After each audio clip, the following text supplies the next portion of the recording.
জীবকি কলঙ্ক হই জীবকি কলঙ্ক হই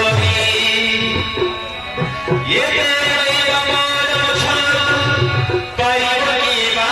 সহি সাগর দুঃখী পর্বত দীপাল হব ওহি দীপাল হব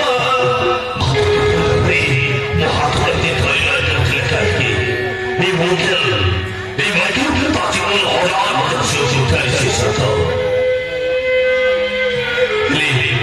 তন্ত্র পাইব মাত্রে হারিতে হচ্ছে কাইকে মন্দির করে কয়ে এই মন্দিরকে ভুল করলে তোর সাথে আমার গলা আমার সম্পর্ক কি জড়িয়ে যেত তোমার একটা বিষয় হয়ে মন খেলোয়াড় কি তো নাই নাই নাই মই ধৈৰ্য ধৰি খেল খেলি পাৰিবিনি ইমান পিলিব